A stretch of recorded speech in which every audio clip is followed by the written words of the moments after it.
Hello and welcome to the ATF Cast. That's anything that fires. Here we discuss science, firearms, the day-to-day, and whether you like it or not, we often don't, politics. The bounds are unscribed, the beliefs full of dis, and the bifocals are simply unacceptable. We're a pinch of a lava and a heaping cup of I don't know what the fuck is going on. So join us on this journey of nonsense and an attempt to learn more while we do our best to put on a smiling face, keep our eyes upon the moon, and ride the waves of entropy in this ever-changing world. We are the ATF Cast, and we're just having fun. I'm your host, Evan, and as always, we are joined by your splendiferous co-host, Matt Halava. How you doing today, Paul? I'm doing splendiferously. Uh, yo, Swamp Dogs of the house. Swampy. This is a direct communication to Swampy. I meant to text you, yesterday and plan for you coming on today, but in my poor planning, I'm hoping that you're free next week and we can bring you on for that long-awaited conversation that we all hope for. So, but in the meantime, good to see you here in the chat. Love to have you. And Absolutely. you're still looking a little bit glitchy, so hopefully your internet maintains its kindness this evening. Well, I'm hoping so. If not, we'll go without the internet connection because right now we have a storm warning. Just your basic probably not a possible 60-mile-an-hour winds, along with pea-size hail and thunder, or all that fun stuff. So we shall see what transpires. We shall see. So you're glitchy right now, but I think we got all those words. So yeah. Okay. We're gonna see what Maybe I happens. should speak slowly. Whoa. How you doing on this fine, stormy, potentially, anyway, evening up there in Canton? We're doing great. So things are good. It's good to hear. Good to hear. I laugh a lot. Enjoy life. So yeah.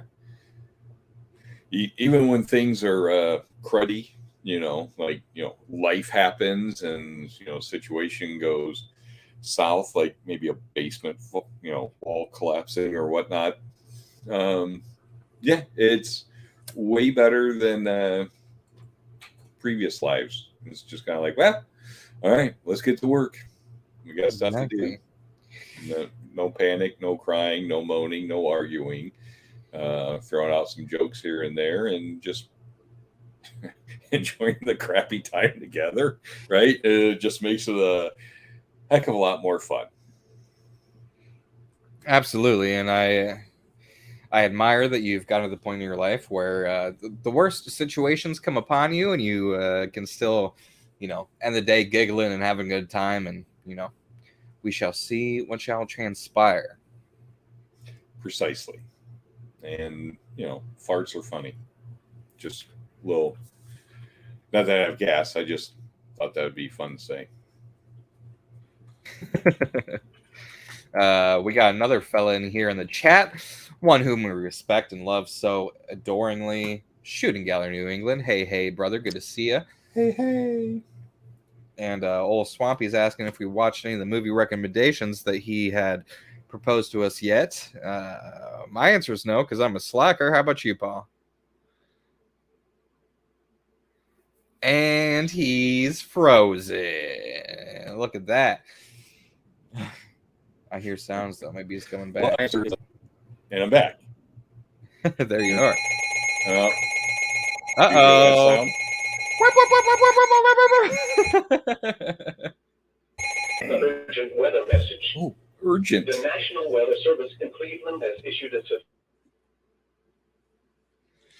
in northeastern Ohio, southeastern Wayne County, northeastern.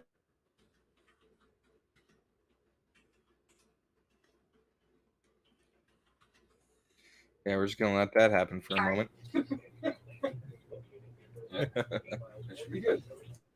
So my skies look pretty clear out here, but it sounds as though that northern Ohio is getting a little potentially stomped on, a little swamped on.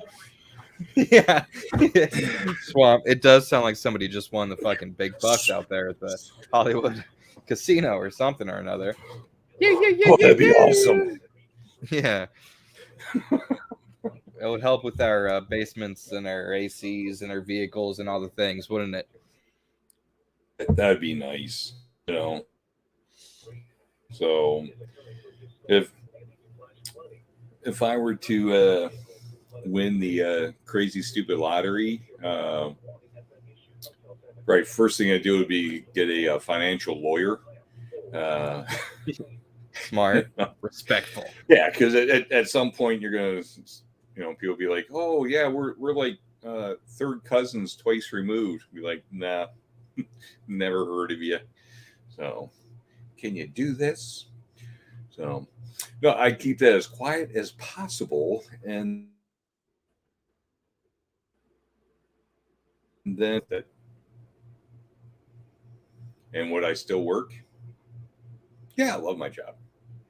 Yeah, that's But good. I would take some extra time off. Mm-hmm. I would probably acquire a different job myself, is what I would do. Yeah, you'd probably be on your way to SpaceX. You know me all too well. Yeah, I'd be going straight for the rockets because then at that point, I'd be less concerned about my salary and things, and I'd be all for the journey.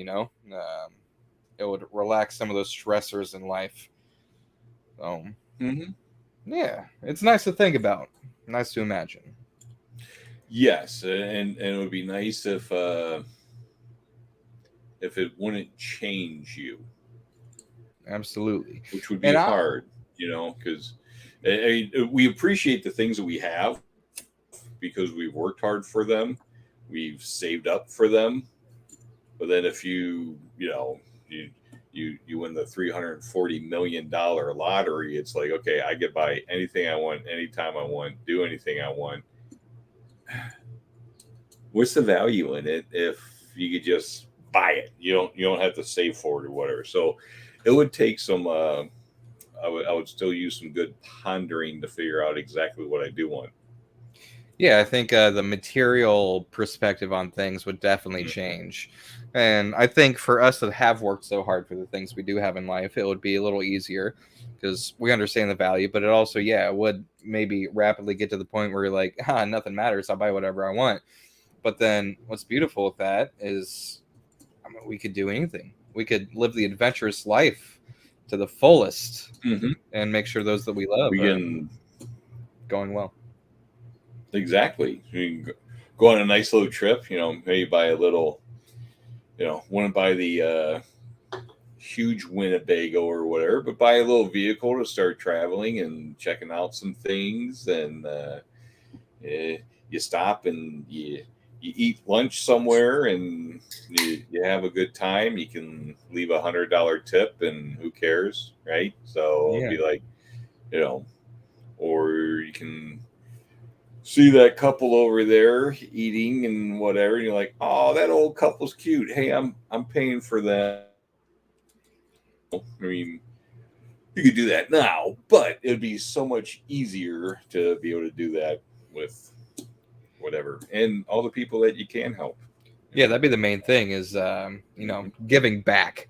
Yeah, if you have all the money in your Absolutely. pocket or on your card, on your plastic, it's just, yeah, you can enjoy your adventure and bless lives upon your journey. I'll Right. give $500 to that homeless man on the side of the street, and maybe that's just the kick they need to get back into uh, more of the civility of things, as some may say. Yep. Hop back on the Or cultural norms. yeah, or some local things that may not be doing so well. You're like, hey, I'm gonna kind of financially help you a little bit, and yeah, don't want anything for it, So let me pay your rent for the next 3 months. You think that'd help? So wow, that go Bing, off bing, bing, bing, bing, bing, bing. We're Please rich, hold for bitch. the next available service representative.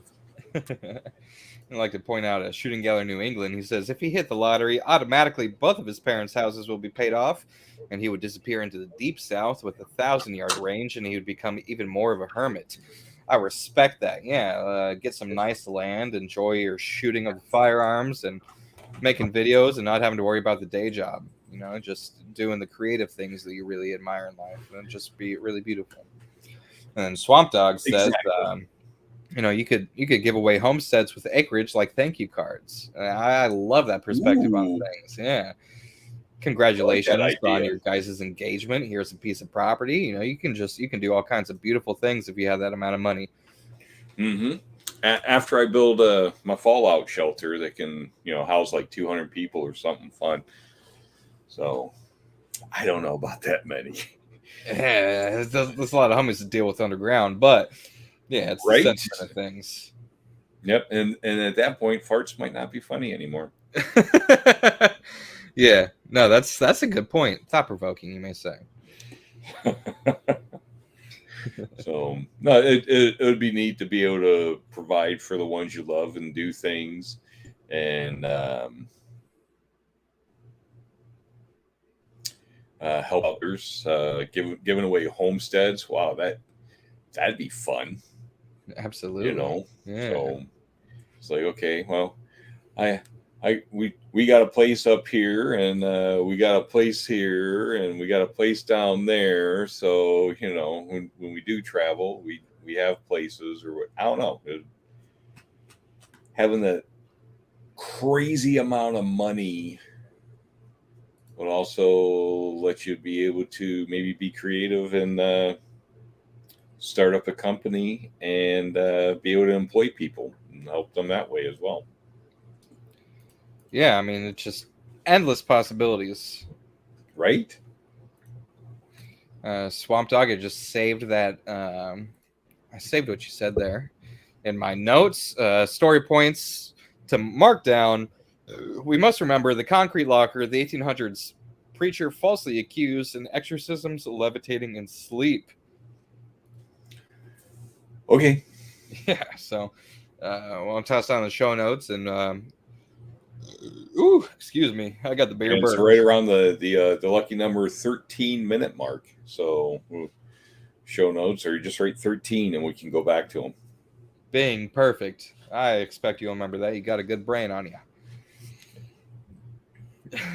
Blink, blink. I'm kind of liking this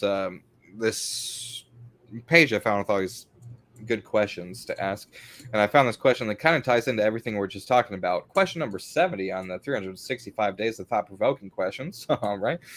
Can there be happiness without sadness, pleasure without pain, and peace without war? Well, yes and no. Due to the yin and yang, you have to have light and dark, right? In order to appreciate peace, you have to have had some type of conflict, right? Mm-hmm.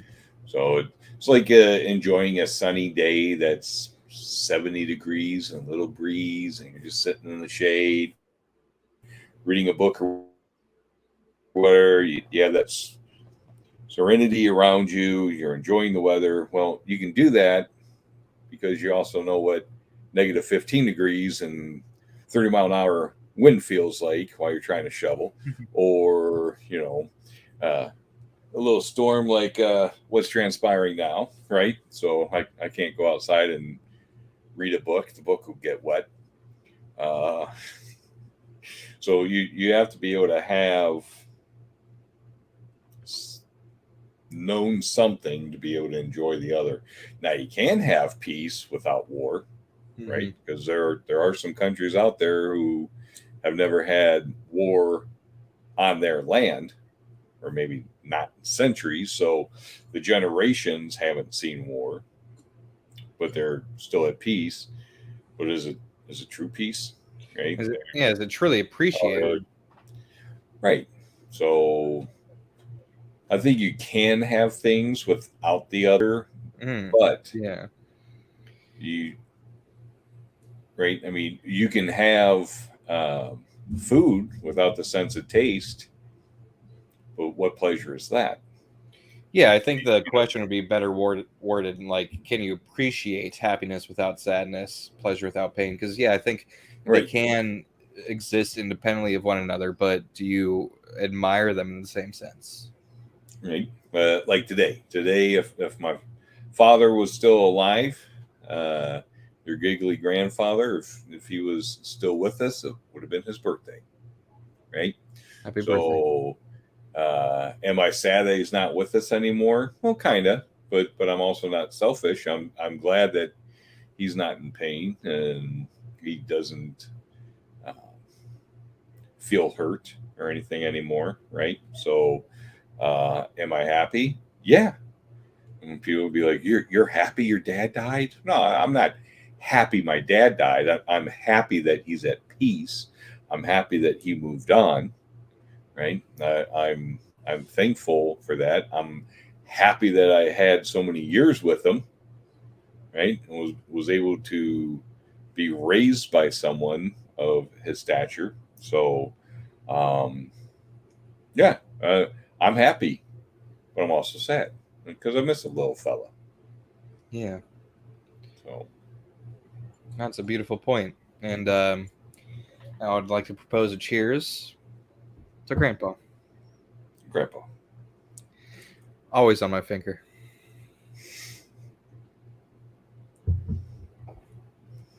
All right. Well, it's beautiful. Like I said, these thought-provoking questions are just that. I think there's some good ones in here. So I bet. I mean, there's 365 of them at least. absolutely. Cheers. Thanks, Swamp. Cheers, Swamp. Thanks. And we'll get a physical cheers one of these days, tell you what. Yeah. Maybe down there at the IV 8888. Right? Maybe we'll get some redemption and have a toast. Absolutely. Looking forward to that possibility. It's we're gonna move on to question 81. See, I'm skipping through some of these because while they are thought provoking, it's a lot of these questions are something that I think we dwell on a lot. Maybe not just as Slavas, but as human beings, and maybe they're not so great for conversation on the live broadcast. So we're just gonna skip on forward. Okay. This is something I'm excited for. And we may have spoken about this loosely in the past, but I think this is going to be a fun little adventure. What is your happiest Ooh, what is childhood it? memory? And what makes it so special?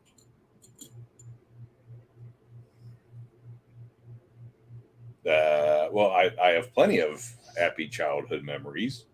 What makes it so special is because it's happy. You know, Right. so I guess bad memories could be special in their own right. Yeah, but we're speaking of the happiest memories of your childhood at this moment.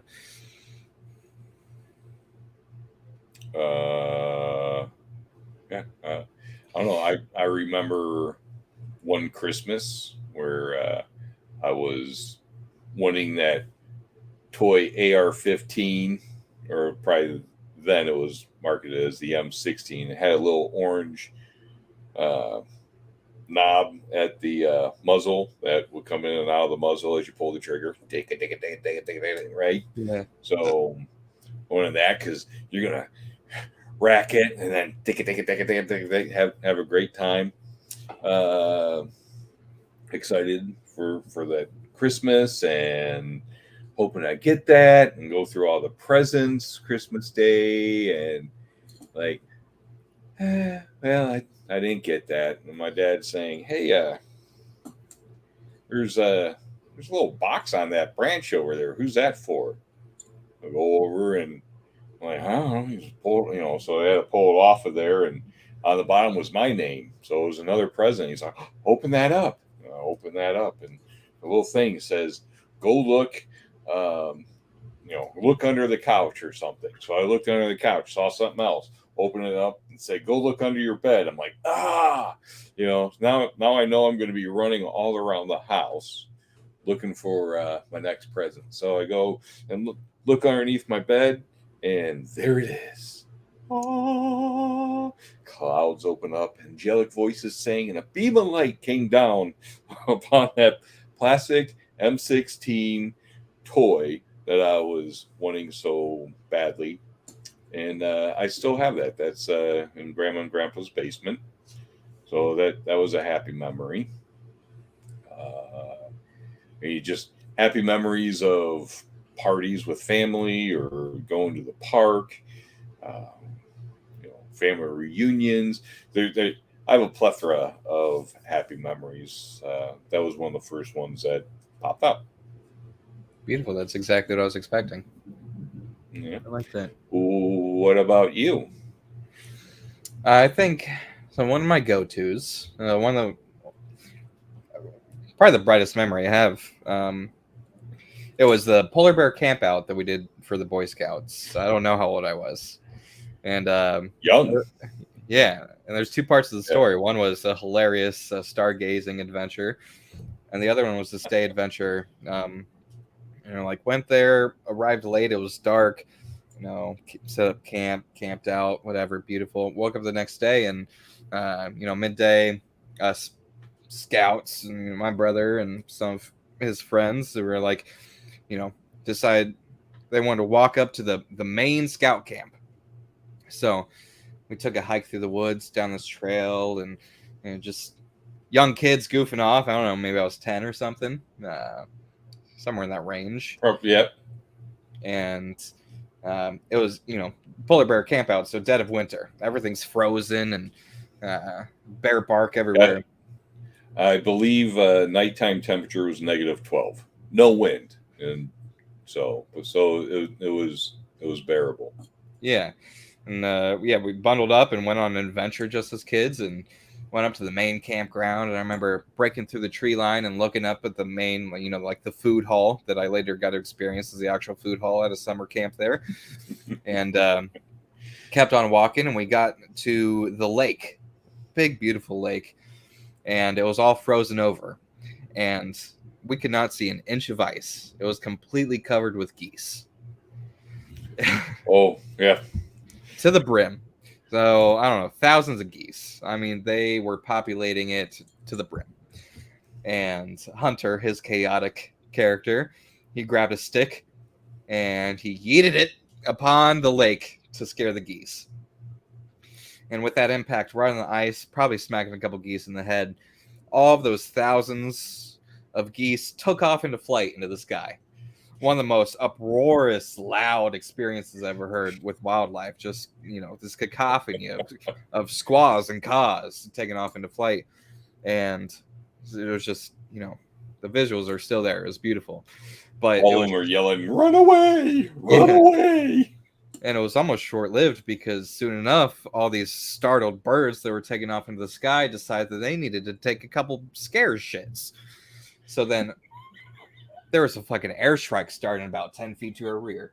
So we all took off running, trying to find cover. There's no trees, there's no leaves or anything with the trees to find true cover. So we're just sprinting like an action movie, except for instead of explosions, it was little pellets of shit impacting the ground to the rear. And we finally made shelter in one of the privies, the porta potties. That's just a stainless steel shell with a hole in the ground. And all of us boys just huddled in there, impacts of shit on the roof as they all flew away. Just such an adrenaline rush, and just a beautiful winter day. Yeah, that's one of my favorites. Nice. Absolutely. It is adventurous. Mm-hmm. Yeah, there's a lot of good memories in my youth, but that one I always fall back on. It was just, so adventurous, so youthful in our, chaotic wandering off into the woods and startling birds and almost paying the ultimate price of getting shit on by thousands. So, yeah, and geese fecal matter is not like a robin flying over you, right? Yeah, that's. Oy. Yeah, swamp, exactly. It's not snowing. We learned that real fast. Absolutely. So yeah, it was lot of good memories. So It's a good thing. So both good and bad memories help us grow and shape us. So because might have a bad memory of getting in trouble and getting smacked or spanked or grounded or whatever, but as you grow and you learn later, you're like, all right, well, that stinks, but I made it through that. absolutely. Right. So And that kind of ties back to the the yin and yang of things. Like, oh, in the moment, oh, so terrible, I got in trouble, and then you look later in life and like, oh, my parents were trying to do well unto me, and I learned from these experiments. And yeah, as Swamp says, it teaches you consequences. And absolutely. without the knowledge of consequences, like I think a lot of people do not learn in their youth, it can make you more an undesirable person. If you understand the potential consequences of your actions, then you're much more inclined to do well as opposed to do ill unto others. Mm-hmm. Yeah. Yep. Amen to that. Heard that. Heard that. I've had a couple beers this evening, so I'm going to propose an intermission because I have to run to the restroom. Okay. so I'll catch y'all back here in about 2 minutes. All right.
And here we are yet again. Ta-da! Boop, boop, boop. I appreciate the allowance for me taking a break, y'all. I feel like a new man. Or at least a very well relieved man. Absolutely well spoken.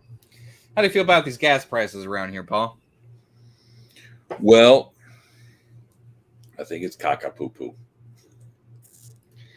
I feel that. I think it's stupid. So we have the ability to drop the prices to use oil that we have and make life more comfortable for everyone here in America versus sending it abroad. When the war in the Ukraine and Russia started, well, actually, let's bounce back a little farther. When Biden first took office, he got rid of the pipeline, got rid of all of the stuff that we would be able to do to produce oil ourselves. And then when the war started, one of the things he says, we put sanctions on their oil and everything right away.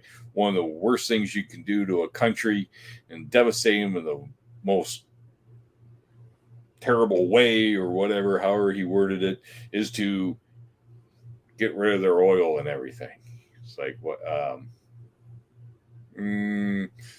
So what you did within the first month of office to America is a tactical strike that you would do on an enemy. That don't make no damn sense.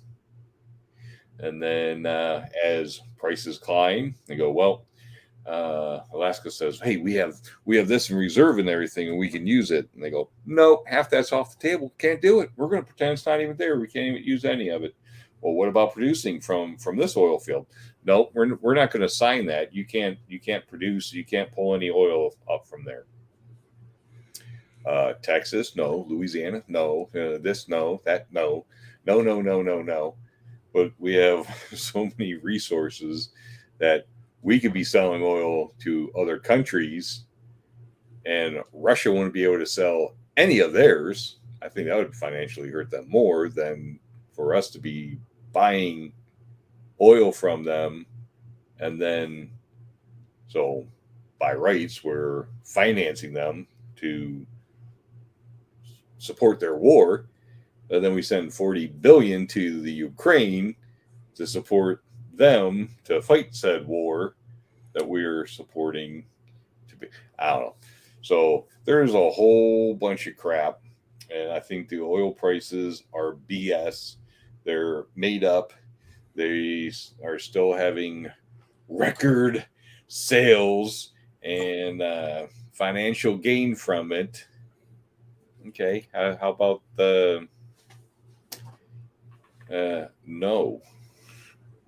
Right, BP, you're not going to be making $30 billion this year. You can have a profit margin of $5 million, right? You let's do something. Why hurt the American people? Right. Yeah. No, it's a predicament. Like, I've gotten a reasonable job under my fucking belt now, and I was like, oh, I'm doing pretty good. I got things set up. I got my own place, and fucking, I got plenty of money to make all this happen. And it just keeps getting worse and worse for my pocket. And I'd say middle class wise, I'm reasonably well off these days. So it's just, I can't even imagine the hurt that people that are making, say, the money I was making 5 years ago or even 2 years ago, how they're surviving. Because not only is it gas prices, but it's also rent prices and the inflation on all the other commodities that people need to sustain a reasonable, happy life, Yeah, because all your consumables or prices are going to go up because now the gas prices went up. So a company's not going to transport your avocados for less profit because they're spending more on gas. They want to maintain a profit level so that they can stay in business. So they have to raise their prices, and then they raise their prices. And but the economy is doing better than it was. Like, okay, when? yeah, when? Just like when they said, "Oh, we've created more jobs." I mean, the unemployment has dropped drastically. We did that better than any other president in history. Well, first you made everyone stay home, and then you counted them as unemployed, even though they were employed. And then when they went back to work, you said employment has plummeted or unemployment has plummeted because we did great. No, people just went back to work. Not overly scared of a 99.99% survival rate of the common cold anymore. So, granted, it was more contagious and more people could get it, but your survival rate is still like, yeah, you'll be fine. So, anyways, going back to gas prices, it's a bunch of bull. Yeah, it's fucking hurting. I think I'm up to like $180 to fill my tank. And granted, I have a poor vehicle. I would like to point out Swamp Dog says, it's not too bad with the gas prices when you manage 45 to 47 miles per gallon. I think I'm currently averaging like 9 now. What do you have, a Hummer? I have a 2004 Suburban that is not kind to me. Yep. What does Swamp Dog have with that mileage? What do you have? Like a Chevy Aveo or something, or a Fiat? Yeah, I'm excited for that response. Can't wait to see what that is. He's probably got a nice little fucking scoot around Civic or something. But yeah, I'm up to about. Thing, you kick your yeah. Swamp's got legs of steel. He's just rolling down the freeway 75 miles an hour, fucking pedaling. Yeah, I was when gas first hit like $4, I was like, oh, I'm at like almost $20 a day in fuel. I'm approaching $30 a day in fuel. So yeah, Julie put gas in her truck the other day, and it was $70-some. Yeah. And she doesn't typically go below half, you know. So we both don't typically go below half. We definitely don't go below a quarter of a tank. We still always make sure that there's gas in there for an emergency or got to get the heck out of, whatever. Yeah. So yeah, $70-some. I know it's not even a fill up. It's like I'm not nearly as well prepared as so I've been riding my average high point on my gas gauge is a quarter tank. And it's tough. I've classically been one to, not let it get under half and keep riding that. But it's been like, isn't your gauge broken? It's also not very accurate. Yes, sir. Okay, just double checking. Yeah. Oh, I put $20 in. Top off every few days. Yeah. Well, I'm topping off every day. They were like, I think this will get me 2 days. And then the gas light comes on. I'm like, either that means I have a half a tank or I'm about to run out of gas and die on the side of the freeway. Because when I ran out of fuel like a week ago, I had about an eighth of a tank of fuel, no gas light. And all of a sudden my engine said, no, sir. Swamp. No go for you. Yeah. Swamp has a Harley and a 2015 Ford Focus, as some of us call it. Both get over 45 miles per gallon on the freeway. I respect and respectfully despise you, Swampy. Yeah, but, that is awesome. Congratulations. That is pretty sweet. I don't have a Harley. I don't even have a Hardly. Right, so all I have is my sweet Dodge Grand Caravan, 2016. Oh, yes, sir. Yeah, it's 25 miles per gallon, so not too bad. But it also has like 400 horsepower. So yeah, that's the spirit. Yes, sir. You towed all the guns around. Yes, sir. Well, yeah, that's a different type of power. So, yeah, it's weird. I'll be bitching about gas prices at work. Horsepower. And I'll be bitching about gas prices at work, and they're like, "Well, you see what you're driving?" I'm like, "Let me tell you my backstory, son." They're like, "I don't want to be driving that. Like, I love the space. I love the 4-wheel drive capabilities, even though it's broken right now. I love the ability to drive onto a job site and tumultuous terrain and still make it to my destination."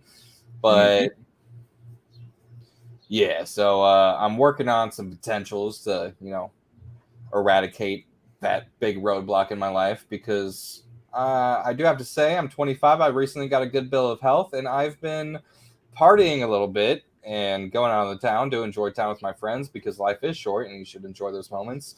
but it is very much a precarious balance because I also have to get to work and do my due diligence to learn and do my job and, all of those beautiful things that I do have the ability to do. So, yeah, it's a challenge. So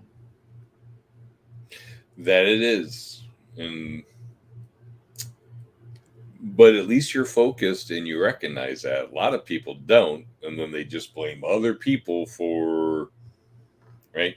So, yes, it's true that your light wasn't working and you didn't know it, and your gas gauge was broke and you didn't know it, so you ran out of gas. First time in my life. Pretty proud of that. Thought it would take a lot longer, but whatever. but it's also that you didn't try to keep it at half. You pressed the limits, you learned the limits, you're not going to do that again. So, learning experience instead of a bitch session. Well done. Thank you. I learned from some folks in my life. Swamp says I should get a Miata, and honestly, I would fucking love a Miata. See, the challenge is, being that I am now a business owner in the trades, I do need room for ladders. So that's the precarious balance. Like, just starting a company, not having the proper influx of profit to, remedy the difficulties of fuel prices and everything right now. Trying to get the company started and rolling, and also running my day job, and so Swamp, I have to say, the Swamp Dog says you just haven't driven enough hoopties yet. Let me tell you, son. All right, yes, sir. I know you're older than me, much wiser, I'm sure, but I have only driven hoopties. I've never had a vehicle older than a 2005, and all of them have either caught on fire or put me on the side of the road in a predicament. That's for sure. I'm a hand-me-down, and last time I bought a nice vehicle, it melted, and I still owe money on it because the road is cruel, but I'm still smiling through it. So there you go. And at least you never drove a Jeep off of a loading dock. Another really bright and beautiful memory from my childhood. And I wasn't the driver, by the way. So whoever's watching, So we've told that story before on this podcast, I'm certain, but I'm certain that we have. We'll revamp it one of these days. We'll give it another 10 episodes, and then I will tell full details, all the spicy little increments. Ooh, I love it. Ooh, yeah. By the way, congratulations. We're on episode 25. We're a quarter of the way through of being a technically successful podcast. Wow. Or so some say. Yeah. And it's crazy to think it's only 25. It feels kind of low because we started this over a year ago, I believe. 6 years ago or something. No. Yeah. But we've had... That'd be horrible. Yeah. 6 years. Yeah, we got to 25. We're doing great. No, Swamp Dog's only 35. I'm sorry for roasting you that you're, saying you're a little older, but with all fairness, I roast... You are right in the roasting range. Yes, sir. Old jokes are my favorite jokes. So I like to roast wisdom and make it sound like a joke, but really I respect y'all, you old timers. Swamp Dog, that means you. You don't even want to know how old this old man is, to tell you what. That's great. So, gonna need my hip replaced. Ugh. No, not yet. Anyways. Yeah, no, you got another trip or two down the stairs before you're in that boat. Yeah, I should be good for another 30,000 miles. Oh no, that driving down to Georgia, we're gonna expedite that. Ooh, that I'm looking forward to that. Me too. Swamp Dog says that that just means he's old enough now to make fun of the youngins. When we have you on, when we have you on next week, Swamp Dog, I hope that you roast me to the fullest extent of the moral law. Make me cry is what I'm trying to say. If you make me weep, I'll respect you more. Yes, sir. So I work with a union company now, and Union Strong. IBU, International Brotherhood of Electrical Workers, they very much take a lot of pride in being part of the union. my upbringing as an electrician was through the Independent Electrical Contractors Association, which is, smaller family companies that kind of want to adhere to some of the education standards of the union. And that's the IEC. But the union hates anything that's not the union. So I took an IEC sticker and I slapped it right on my hard hat. And so my project manager comes by earlier and he says, I'd be careful with those stickers. I was like, you mean this giant one on my hard hat? I was like, I'm trying to wage a war. Respectfully, it's not that big. It's kind of small on my hard hat, but a union boy will recognize from about 300 feet away. I am sauteing a world of spice with the union, simmering a conflict, but bringing it to a low, slow simmer. Nice. Yeah, you leave it on long enough, either the water evaporates or you get to a raging boil. We'll see what happens first. Mm-hmm. So, yeah. Maybe you should get a one of those bullet stickers, looks like a bullet hole, and put it on the other side. Yeah, like that's what I'm going to do to you, you fucking IEC bitch. I'm like, listen, I know more than you. I don't give a fuck. I hit a 6-inch plate at a $1,000, so leave me be. Like, no. I hit the rod that the 6-inch plate was attached to at $1,000. So I want to make sure we're speaking facts here. Well, that's considered a hit in my book. So true. You missed a 6-inch plate. You probably missed it by 1/4 inch. Even if you missed it by 1/2 inch, I don't care. 6-inch plate, right? So yeah. And on my third shot, experiencing a long range engagement. Oh yeah, what a great day that was, because it rained the last several days in beautiful Georgia. Yeah. And, do you want to know what the scope looked like? My sweet viewership. All right. This is what the scope looked like. For those of you that are only listening, which I think is nobody because this is primarily live cast, all I could see was the heat radiation. Like when you crest the hill on the freeway after, when it's like 95 outside and it's so hot that you see the pavement glowing as if it's recently been rained on, like a mirror, and then off of it you see these radiating like sinusoidal waves of heat.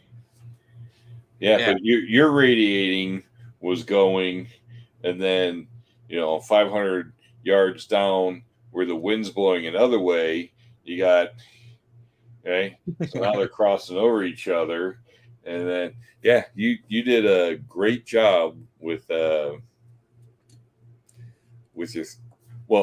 your first shot, I think high right. Second shot, I think it was a low left. Overcompensating. It was a little low left. Third shot, just missed the base of the plate, but you smacked the 1/2-inch steel rod that was holding it. So that's a splash, because if you're trying to hit a 6-inch, typically most human skulls are like 6 inches wide. If you're trying to hit something and you're just, that's still a hit. Yeah, if I was going for between the eyes, I still severed the brainstem. Yeah. So, yeah, pretty proud. Hopefully, I can try that a little more. When I was and at some point, maybe we'll get you a chance at the Mile Club. Ooh, I would love that. I got to be careful. I get a little shaky. I don't have enough sugar in my life. Sometimes too much caffeine. So, I just got to make sure I mediate my diet before I try that attempt. But I'm pretty confident that I could take a chill pill and smack whatever needs to be smacked. So it's breathing. Yeah, exactly. It's taking that moment, taking the calm, taking in your surroundings. It's it's like a moment of meditation. Exactly. Namaste. And then listening to your spotter. I'm sorry, I thought I heard some beeping in my house. Thought maybe the place was on fire. Actually, I think that's your chair. Somebody's just backing up. It was like big neighbors. Yeah. Oh, Johnny Cross away is walking backwards. I hear him playing City. We got the Der Dutchman. We're all a little chubby. Jeez. Oh man, yeah, it's I mowed the lawn the other day, still in pants, long socks, long sleeves. So the job site I work at is a requirement for long sleeves because the owner doesn't want anybody to get sunburn, which is ridiculous because I think heat stroke is much more concern than sunburn. So anyway, I get home from work and I start mowing the lawn, and my cardio is already kind of shit because I sat on my ass for a little bit too long. I mean, like mow the front yard, I'm out. You're allowed to. Yeah, and it's fucking front yard huffing and puffing. I'm like, all right, backyard time. And it's like 3 little segments. Mow one, huffing and puffing. Was there? Yeah, Kona's an effective little lady. So that would have been a pleasure to have, but I'm a young man. I should be able to handle it on my own accord. Yeah, it's not overly ginormous.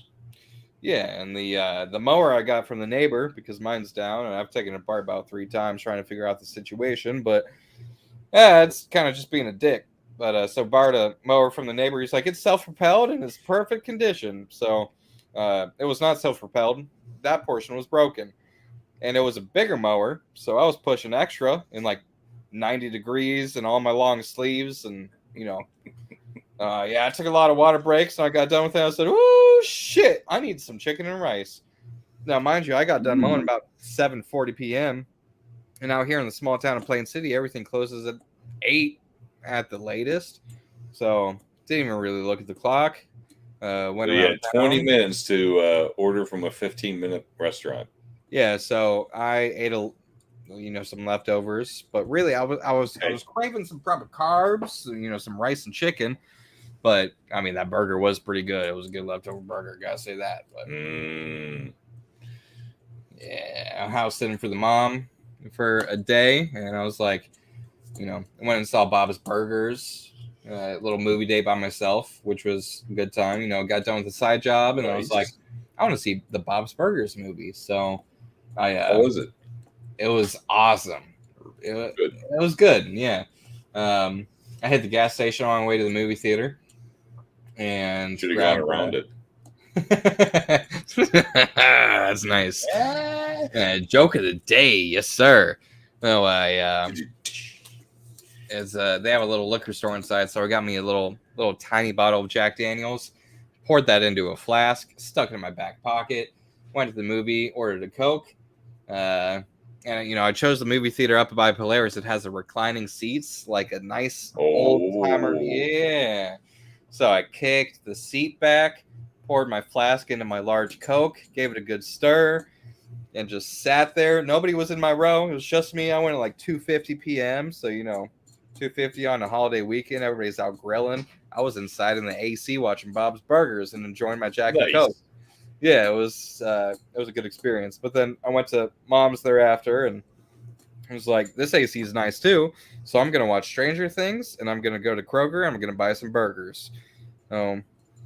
Made some fresh guac, got some good buns, fired up the grill, made some good medium rare burgers with Colby Jack cheese. And, Colby pepper jack. A little extra spice. And got myself in a food coma, but I kept my eyes open until 2 a.m. Watched just streaming Stranger Things, fucking episode after another. So nice. It was a good weekend. I had a good time, but made 4 burgers, and they lasted me about 2.5 days. Thick boys. So, you gotta appreciate that. Yeah, absolutely. And then Monday, proper Memorial Day, went over to Riley's and, we fired up the grill, had some brats, some hot dogs, some beer. We shot some guns prior to being intoxicated. Fuck yeah. Tossed around the pigskin, extra America. Kicked around a soccer ball. Met some new folks, some of Riley's coworkers. Made some new friends, and hung out with my godson, my goddaughter, had a good old time. So nice. It was a good weekend. How about you? We haven't really talked about your holiday weekend here. We had a very nice holiday weekend. Did a bunch of work around here, but we did grill out. Went for a little hike. Um, we had a deer follow us. Deer was maybe 6 feet from us. Uh, Soft eyes, ears easy, right? They weren't pinned back and freaking out, looking at us like like a crack addict needing a fix. Um I kept walking with Kona. Julie made sure that the deer didn't try to pickpocket us, and went on a nice walk. On the way back, deer was like, "Hey guys, I'm still here. I'm still hanging out in the bushes waiting for you." So then she tried following us again. Julie got 1 or 2 pictures. She took at least one good picture. She was maybe 4 feet from it, so she just took a quick picture, but wasn't going to sit there, take a whole bunch of pictures, and start paying attention to the phone instead of a hoof if needed. But yeah, we didn't get attacked by a deer, so that's good. It's public area, so we don't have deer jerky right now. Just kidding. But no, we had a good time. After dinner, we sat around and we were watching Criminal Minds episode after episode. So we watched a bunch of those, and then yeah, I don't know. That's it. Yeah, sounds nice and relaxing. Yes. As a long weekend should be for us hardworking folk. Mm-hmm.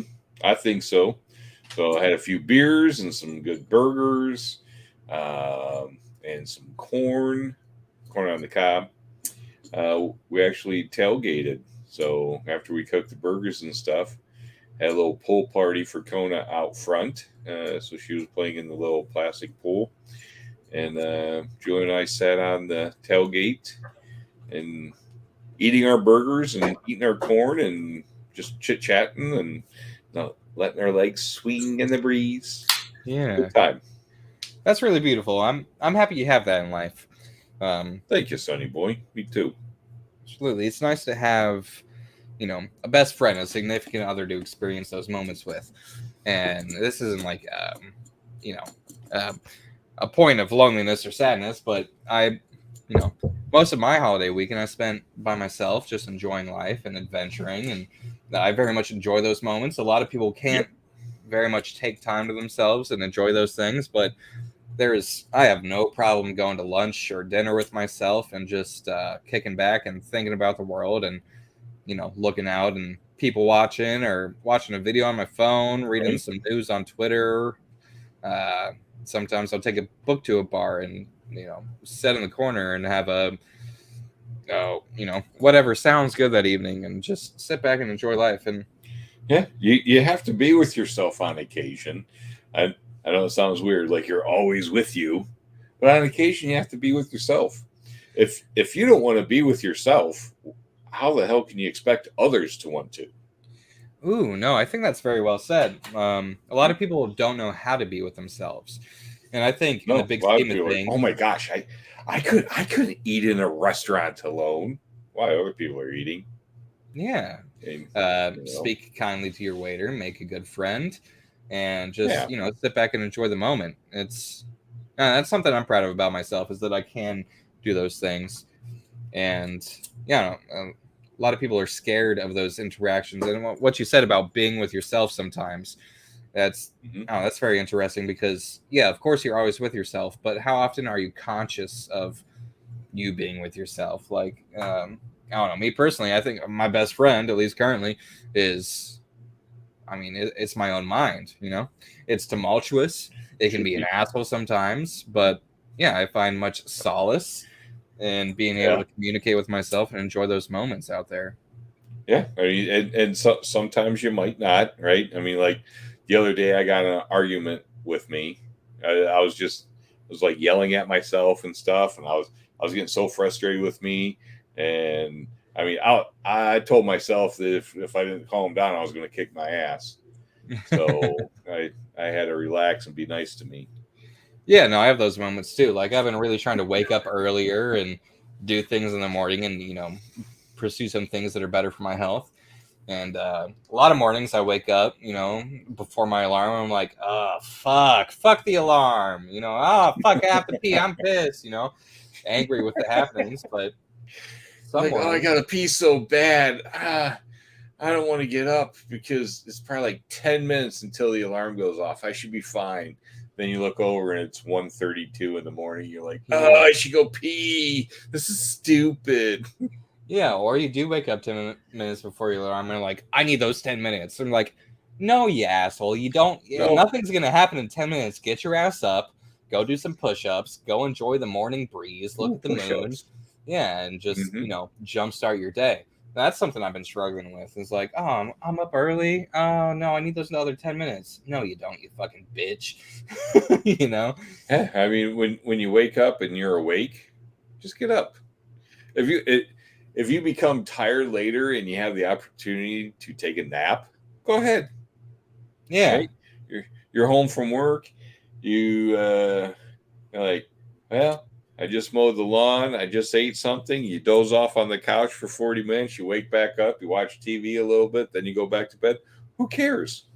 Yeah, it was the other night. I was watching an episode of Stranger Things, like the last one I had to watch or whatever, and AC's out. I'm laying in my bed, just a sheet, just for the comfort of things. Sweating, and then I wake up and it's like 2.5 hours later. You tell such romantic stories. Thank you, just sir. a sheet.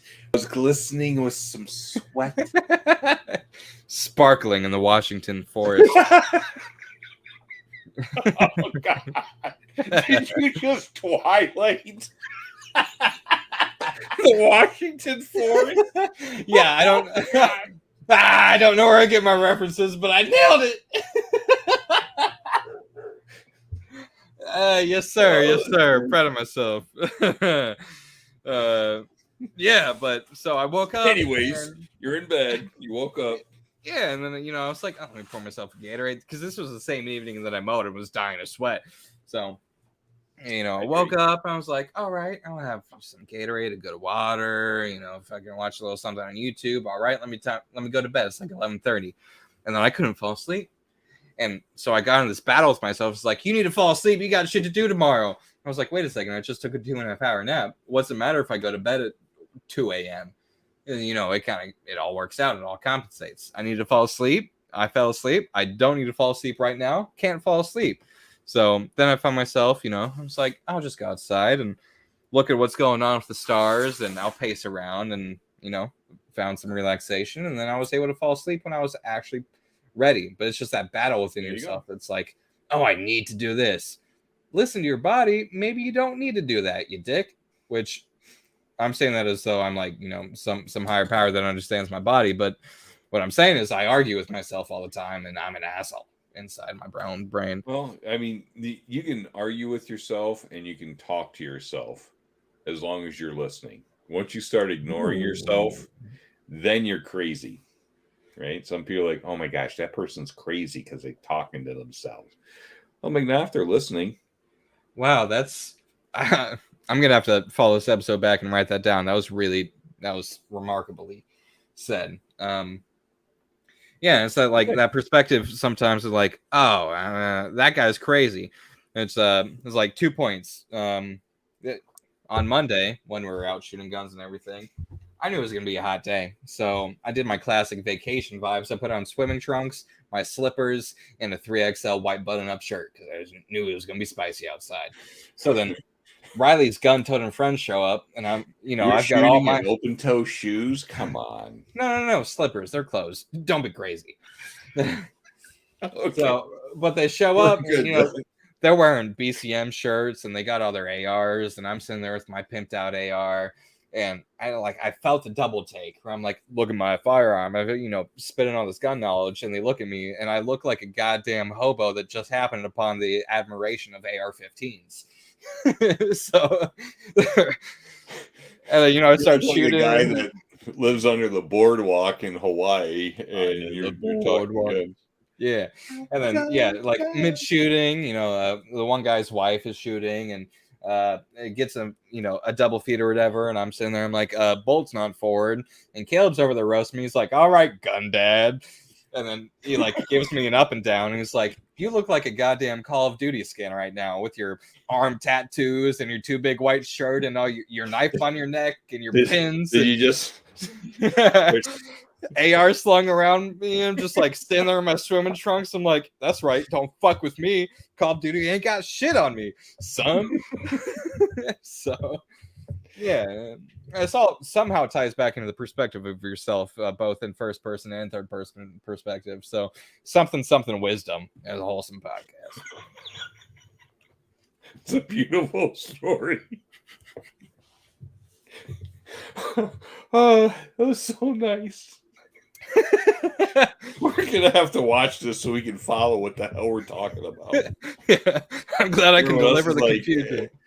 They started babbling minutes ago. I'm out. I mean, yeah, everybody else is about tuned out. Oh, Swamp Dog's back. Back somehow my internet glitch. Well, Swamp Dog, I gotta tell you what, you missed a whole bunch of nonsense and confusion. And if you can somehow figure out what we just said in the course of 30 minutes, much respect to you. Yeah, that's a good old time. Yeah, it is. I like it. Absolutely. It was, I don't know. Life's beautiful. It's not a week of technical work and long meetings and bullshit here and there, but one thing that's been helping me out a lot, one thing that I cannot stress enough, if you guys like podcasts, is Lex Friedman podcast. Gets me through the day. So one thing that's beautiful is like, I know I've said this before, his incorporating, it's like the yin and yang of things. He'll speak with, somebody that's very much into artificial intelligence and war and manufacturing of firearms or, detrimental weapons and nukes and things. But then he also always ties it back into love and reads a poem at the end of the episode. So what I'm saying is, the longest of days where I'm like, fuck this paperwork. I'm sick of looking at blueprints.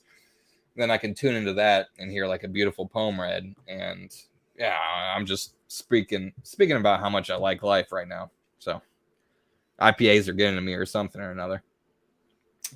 They're good for you. Yeah. I'd like to cheers Platform Brewing. So what I'm drinking this evening is the Sun Surfer. It is a Hawaiian style India Pale Ale. It's a 4.8%. with notes of pineapple, guava, and citrus. So quite refreshing and definitely socially lubricating. Oh, okay. Swamp Dog asks if I asked the question he proposed, and I did not. So let me scroll back up here and figure out where that is. Because I remember it being about tongues, and that sounds like fun. About what? Tongues. You heard me right. Okay, speaking in tongue. Got it. Okay. No. Just tongues. Random thought-provoking question. This is from tongue. You're about to find out, son. I'm sorry, father. Random thought-provoking question from Swamp Dog Armory. Would you rather lick every inanimate object you come across, or be licked by every living thing you pass? Ooh. Well, if I'm home alone for the day, right? I mean, it kind of depends on where you're at. Am I at a Cleveland Browns game, and just walking by and everyone's licking you while you're, but I guess you can laminate yourself, maybe. I mean, we'd have to find the limitations of, are you in a raincoat or do they have to lick like open skin, right? So, yeah, I think you're reading into the possibilities of the question, but I think you just have to take it at face value. I think I'd rather just let things lick my elbow as I go by. I would have to agree. Now, see, my thought process is if you're licked by every living thing you pass, I don't know, you're going to get desensitized to it to a degree. But if every inanimate object you come across, you have to lick, I mean, first of all, you're not going to get anything done. Your tongue's gonna be full force. That sounds like a swollen, dry, uncomfortable. Yeah. yeah. As far as being productive, that sounds like a fucking hassle. And I do like getting things done when I can. And yeah, so every living thing you pass, I mean, it would be weird for social interactions. You're just walking down High Street and everybody just gets this weird, otherworldly vibe to just come over and lick whatever portion of you is available to them. Yeah, maybe I wouldn't go in the town so much. And I like We going out wear of the town. shorts. Yeah, that would make for. I'm gonna stick by my inanimate objects licking me, or I'm sorry, every living thing licking. Wait, hold on, holy shit! I just lost what I fucking decided. Yeah, you. I think you decided to be licked by every living thing that you pass. Yeah, it'd be weird, but I'm gonna decide on that. Yeah. Yeah, I think I would go that route too. So The seagulls will be coming to lick me. I'll make a lot of seagull friends. Stray cats? I like cats, son.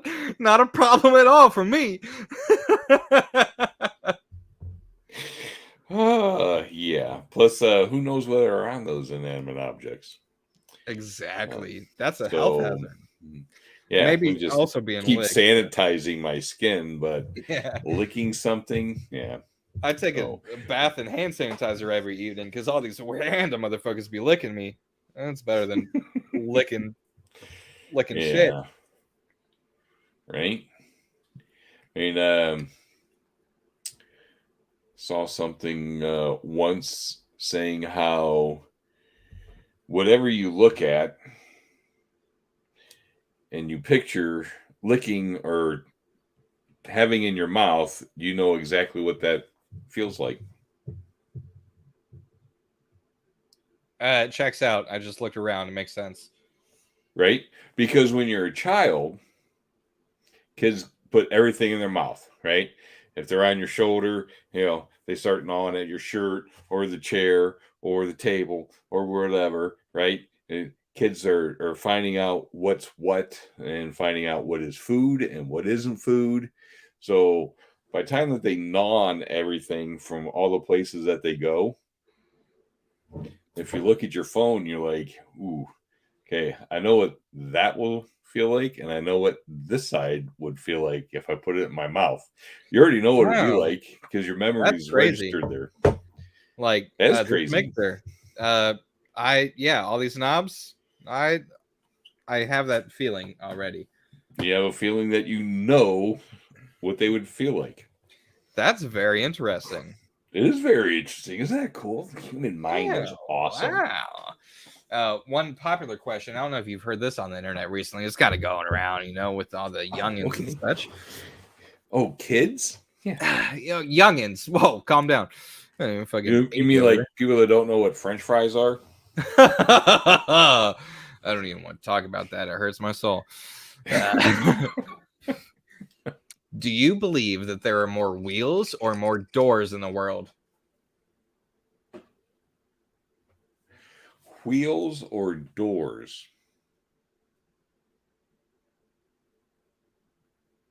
That's a good question. Yeah, I keep going back and forth on it.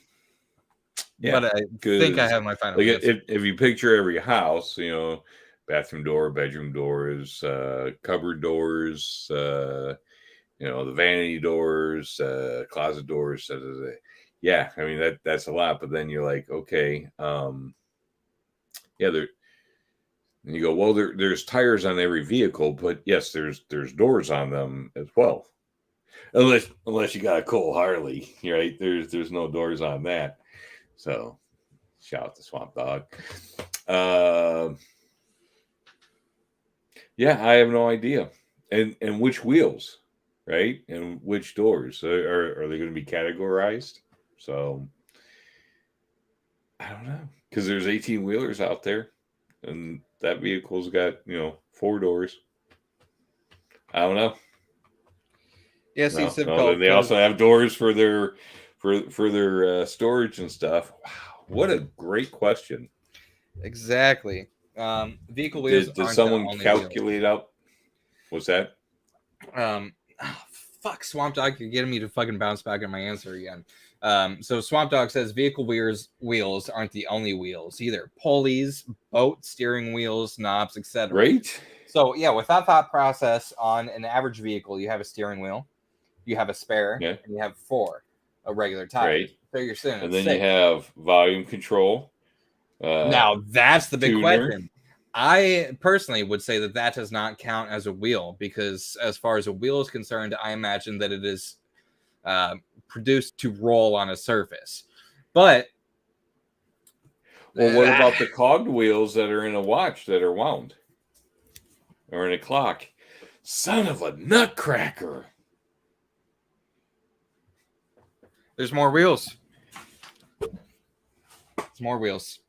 Classically, most recently, I have decided on doors, but in the age, fuck, man, I think it's close. I think it's fucking close. Yeah, no, see, it's taken the internet by storm, because it's such a it gets you thinking all these. Yeah, what does a wheel mean? What is a door? You have a fuel door. You have 4 doors on a vehicle. You have the trunk. You have the front door. You have but is a trunk a door, or is it just the trunk? And now the back hatch, is it a hatch or is it a door?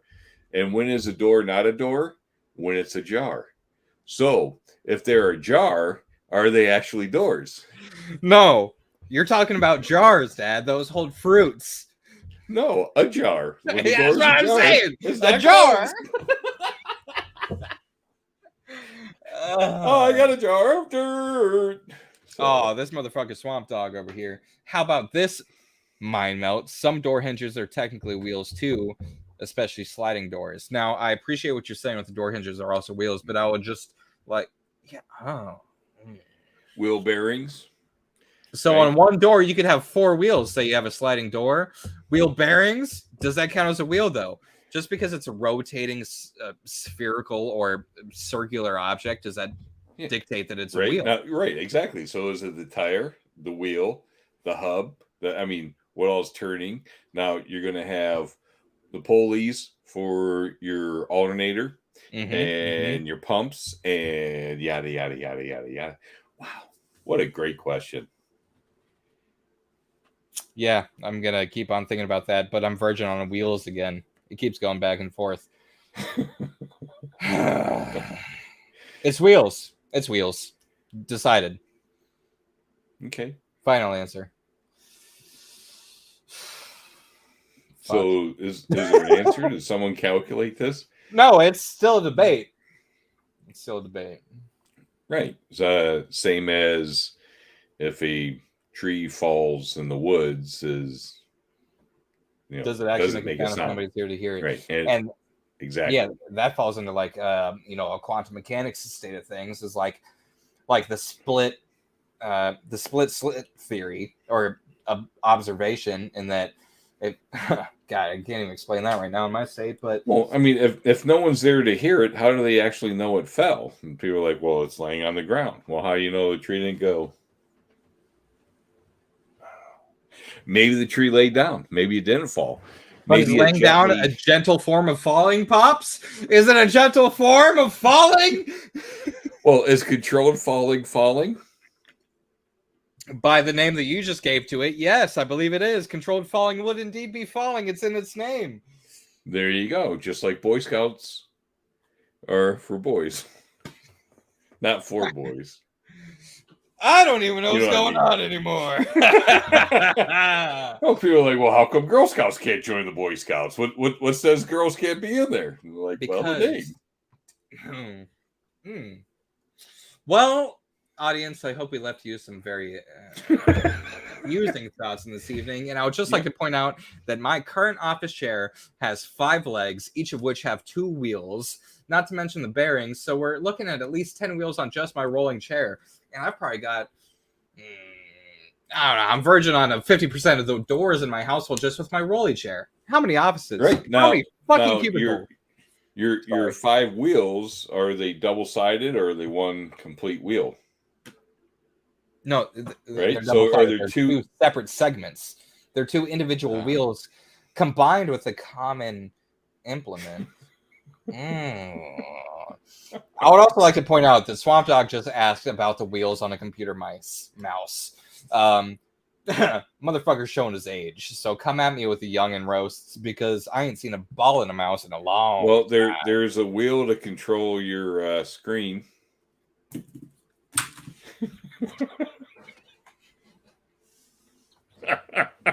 No, wait, come back.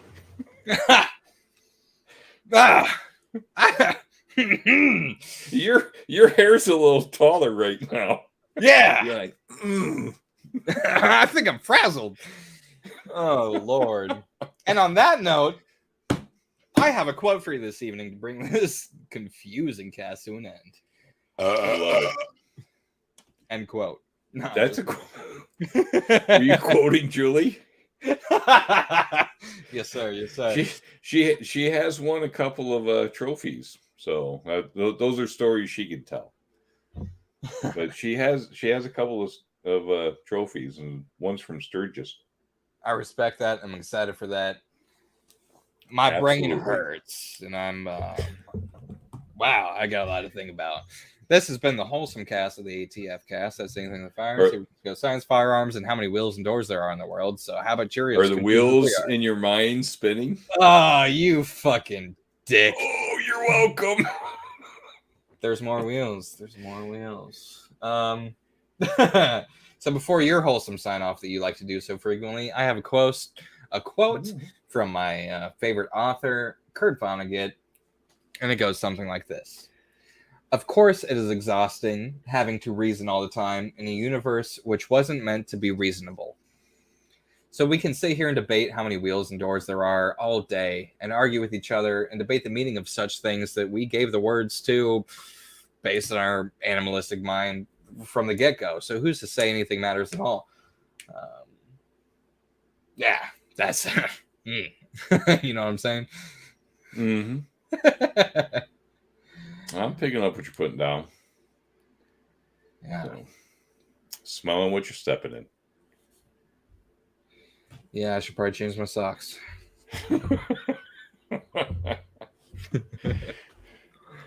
Well, you and everyone else, as you sit back and ponder whether there are more wheels or doors, at some point, don't forget to just sit back and relax. Don't delve too deeply into things.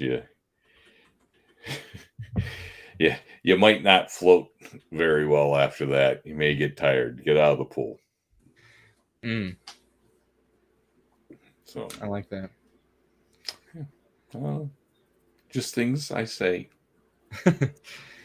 And that, with that beautiful segment of Matalava wisdom, we must end in our classical sense with one more toast to my late grandfather, your late father, a beautiful soul. Cheers. Cheers. And good memories. And as always, in his words, and of many other Halavas down the line, everybody keep your eyes on the moon. Keep your eyes on the moon. Good to see you, folks. Love you all. And we'll catch you next Wednesday. Big hugs. Bye-bye now. Bye-bye.